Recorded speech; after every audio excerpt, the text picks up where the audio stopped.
निजी जिंदगी में अनैतिक हैं तो राजनीति में भी आप नैतिक नहीं हो सकते। ये उसी का परिणाम है।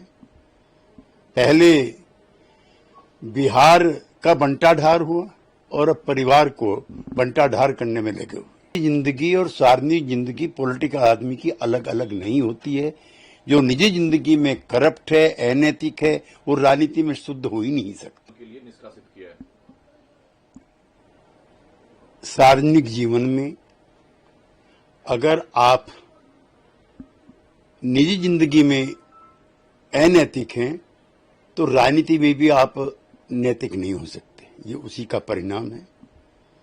पहले बिहार का बंटाढार हुआ और अब परिवार को बंटाढार करने में लगे हुए। लेकिन इधर छोटे भाई तेजस्वी यादव ने कहा कि वो तो समर्पित हैं बिहार की जनता के लिए।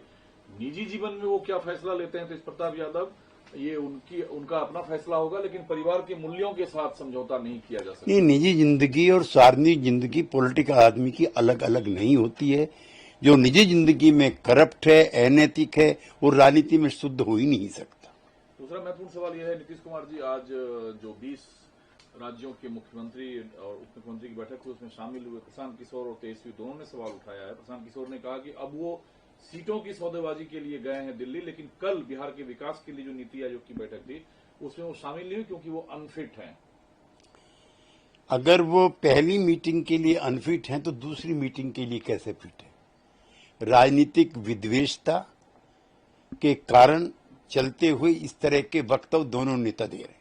लेकिन कभी प्रशांत किशोर जी के लिए नीतीश कुमार जी आइडल पॉलिटिशियन हुआ करते थे, ऐसा क्या हुआ कि वो बिहार के लिए नीतीश कुमार को बिहार के लिए ही अनफिट बताते? राजनीतिक महत्वाकांक्षाएं, ईर्षा और विद्वेष, इनके कोई अर्थ नहीं होते, ये बेमतलब होते। जो आपका पसंदीदा विषय रहा है, जाति जनगणना पर आज प्रस्ताव पास हुआ, प्रधानमंत्री मोदी की तारीफ की। भाजपा की तरफ से जेपी नड्डा ने साफ तौर पर कहा कि जाति उनके लिए राजनीति का विषय नहीं है, बल्कि जो वंचित वर्ग है उन्हें मुख्य धारा में लाना जाति जनगणना का मुख्य उद्देश्य। मुझे प्रसन्नता है कि बिहार के कर्पूरी ठाकुर नीतीश कुमार के प्रयासों से मुख्य संदर्भ में बनी जातिगत जनगणना आज एनडीए के सारे मुख्यमंत्रियों के द्वारा पारित प्रस्ताव का हिस्सा बनी है।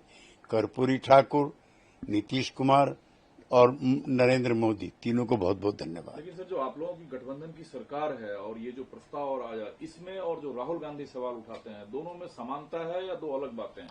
ये मूलतः समाजवादियों के द्वारा उठाया गया घड़ा हुआ संदर्भ है। कांग्रेस पार्टी और अन्य इसकी नकल कर रहे हैं। शशि थरूर ने कहा, मैं सरकार के लिए काम नहीं करता हूं, विपक्षी पार्टी का सांसद हूं, लेकिन दुनिया को एक साफ संदेश गया है कि पाकिस्तान अगर सीमा पार से आतंकवाद भारत में भेजता है तो भारत का जवाब कितना कठोर और त्वरित होगा, ये दुनिया को पता। देखिए, 65 के युद्ध में, 71 के युद्ध में कांग्रेस पार्टी की सरकार थी। एक वक्तव्य विरोधी दलों का नहीं है जो युद्ध में सैनिकों के पराक्रम और शौर्य के खिलाफ हो। कांग्रेस पार्टी बड़ी पार्टी है और उसको संवेदनशील होकर के इस संकट की घड़ी में इकट्ठा रहना चाहिए। अर्थशास्त्र को लेकर आपका क्या नजरिया है? नीति आयोग की तरफ से कहा गया कि भारत दुनिया की सबसे चौथी बड़ी अर्थव्यवस्था है, अमेरिका, चीन और जर्मनी के बाद 2.5 से 3 साल में भारत तीसरे पायदान पर खड़ा होगा। पिछले दिनों हमने अपने पुराने कॉलोनियल रूलर ब्रिटेन को पराजित करके 5वां स्थान प्राप्त किया था। नीति आयोग के आंकलन से मैं गदगद हूं कि जापान से आगे हमारी अर्थव्यवस्था निकली है।